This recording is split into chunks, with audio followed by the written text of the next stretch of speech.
She couldn't walk, and the doctors with glass offices and billion-dollar machines had already decided her future, but stay with me to the very end, because what happened next was so unexpected that it broke a room full of professionals into silence, and if this story moves you even a little, don't forget to like the video and subscribe to the channel so more stories like this can reach hearts that need them.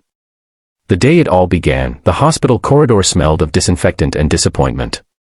Aisha lay on the bed staring at the ceiling, her legs still, her toes unresponsive, her eyes trying to be brave while fear quietly soaked through her chest. She was only 8 years old. 2 years earlier she had been running through the rain, racing her friends home from school, her laughter loud enough to annoy the neighbors.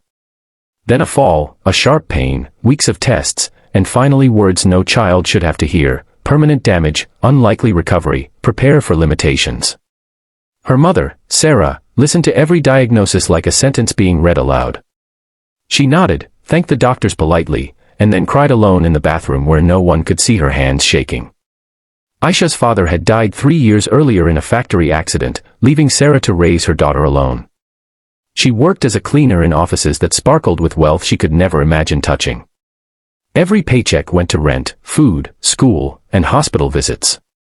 She sold her wedding bangles one by one to pay for specialists. The richest doctors in the city examined Aisha, reviewed scans, debated among themselves, and finally agreed on one thing: there was nothing more they could do. Therapy would help her cope, they said. Acceptance would help the family survive. Sarah smiled and thanked them again. Then she went home, closed the door, slid down against it, and collapsed in tears so deep that even breathing felt like work.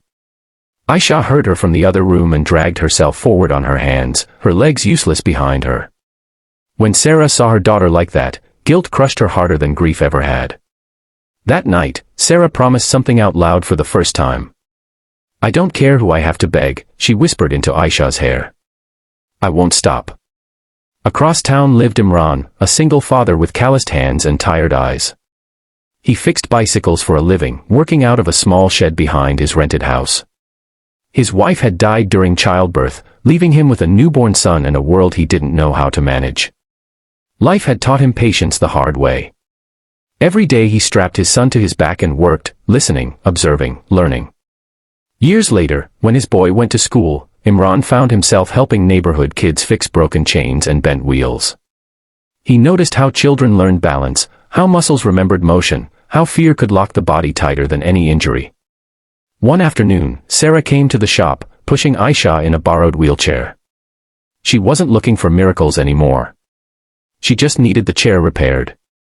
Imran noticed how Aisha watched other kids ride past, her eyes following their feet, her fingers twitching as if her legs were still listening. He asked gentle questions, not like a doctor, but like a father.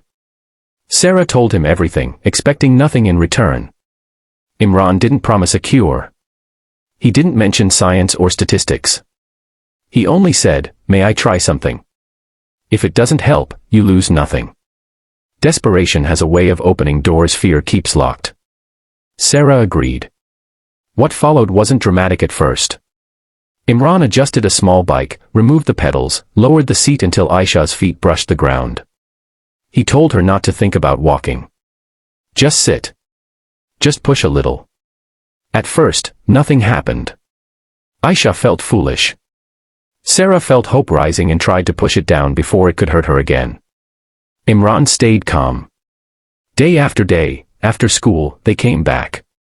Aisha pushed with her feet, millimeter by millimeter. Her legs shook. She cried. She laughed. Some days she refused to try. Imran never scolded.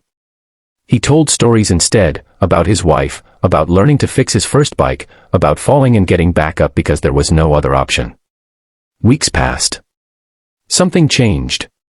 Aisha's feet began to press more firmly. Her muscles responded like old friends waking up.